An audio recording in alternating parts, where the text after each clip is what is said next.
Cabdullaahi Ibrahim Xaaji Xasan Xaadi oo shir jaraa'id ku qabtay xarunta gobolka Awde Balli-Gubadle gaar ahaan goobtii shirweynihii lixaad ee SNM lagu qabtay ayaa ka hadlay hadaladii dhiilada xambaarsanaa ee ka soo yeedhay gudoomiyaha xisbiga wadani Cabdiraxmaan Cabdulaahi Cirro iyo mas'uuliyiin kale oo ka tirsan xisbigaasi waxaanu sheegay in ayaamo adag loo soo maray xoreynta dalkana aanu u baahnayn ayuu yiri hagardaamo iyo dagaal dambe waa kan isagoo ka hadlaya amuurahaas xalay toole baraan ku sugnaa xarunta gobolka Awde Balli-Gubadle waxa ii muuqatay dhacdo aad iyo aad dareenkeeda u leh oo fajicisa igu noqotay oo runtii aan weligood looga baran hogaamiyaasha asxaabta qaranka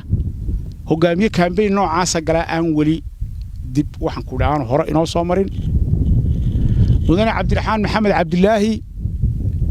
wuxuu hunguri kaga jiraa inuu dalkan madaxdiisa noqdo waxa uu han weeyeen qaranka Soomaaliland hogaamiyo halkaas ayuu taagan yahay oo murashax u yahay inuu madaxtinimada dalka ee horena uu madaxweynaha maanta murashaxii ku xigay ahaa maantana meel buu waxaan ku marayay xalay Cabdiraxmaan Maxamed Cabdulaahi dhaawac weyn oo siyaasadeed ayaa gaadhay runtii qaranka Soomaaliland miisaankii iyo martabadii uu taagnaa aad buu hoos uga dhacay kulankii shalay wuxuu kulan qaawiyay xisbiga wadani hadaladii murashax Cabdiraxmaan Maxamed Cabdulaahi uu ku hadlay aad waan ku celiyay oo dhageystay oo ku celiyay oo wax lagu codeeyayba oo ogaaday inay wax xaqiiqo tahay oo aad iyo aad u la yaabay waxyaabaha la yaabay waxa kamid ah isagoo mikrafoon qalba dhinac ula socda soo xabada isu dhigi maysaan si kastaba ha ahaatee waxa arintaasi xusuusisay aan dhalinyarada aqli celiyaguna haabay lahaayeen waanu xabadaan isu dhiganaabay lahaayeen aad baan uga xumahay runtii dhalinyarada laftooda sida ku hal celinaysay Cabdiraxmaanow xabadii hore iyo halgankii hore iyo markii dalkan dhirtan hoostiisa loogu shirayay iyo markii inaan kala baxay ee dalkani uu baahnaa rag u dhinta raggii nuurigooda meel maray la waayay baad kamid ahay anoo xurmo ku haya soddon muddo dheer ka bacdi oo qarankani himilo badan gaadhay oo ka soo qabtay dhaawacyo badan oo halgan ka soo gudbay oo mushaakilaadyo badan ka soo gudbay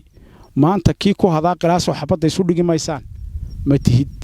waxaan murashax ku soo jeedin lahaa inaad arinta qaranka Soomaaliland xal ka siiso wixii ummadan qabanayay ma yahayn waxa kaloon la sii yaabay oo aad uga sii fajacay oo cajiib lahayd nin dhalinyarada kamid ah oo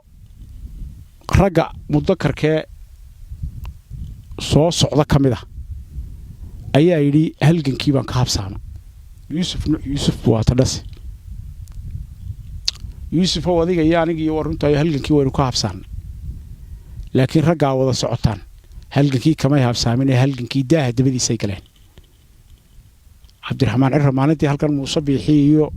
Maxamed Kaahin iyo hebela badan Cabdulaahi Xuseen Iimaan iyo Maxamed Kaahin iyo boqolaal haliyay oo qaarna socdeen qaarna maanta noolyiin maalintii Yuusuf ay dalkan u halgamayeen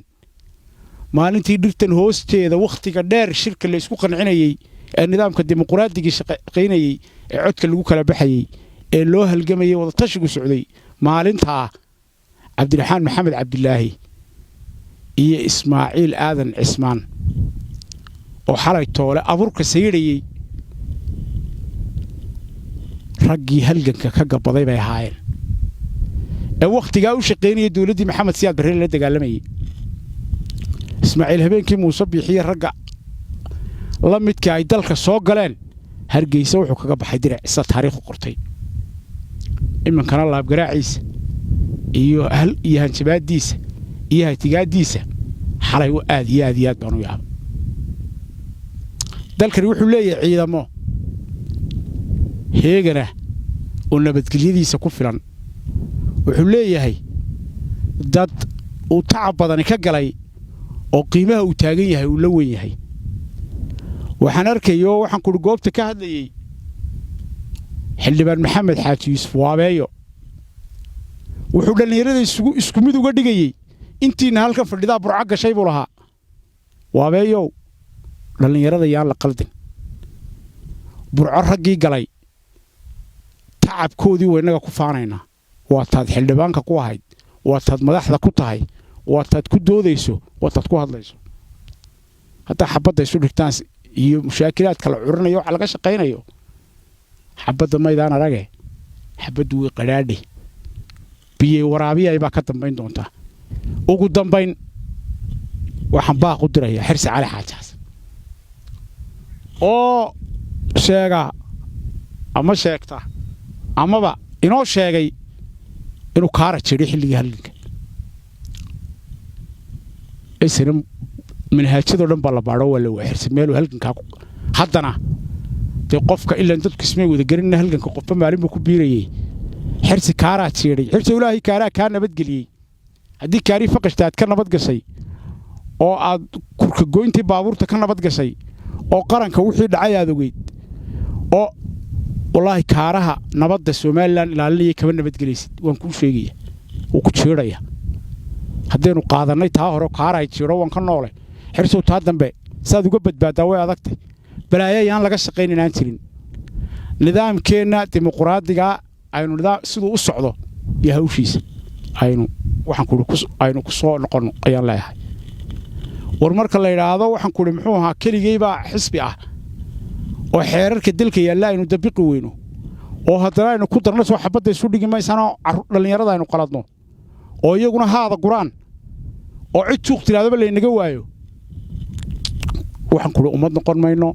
horeynu u soconaynaa dalkeenu nabadgelyo ku nool yahay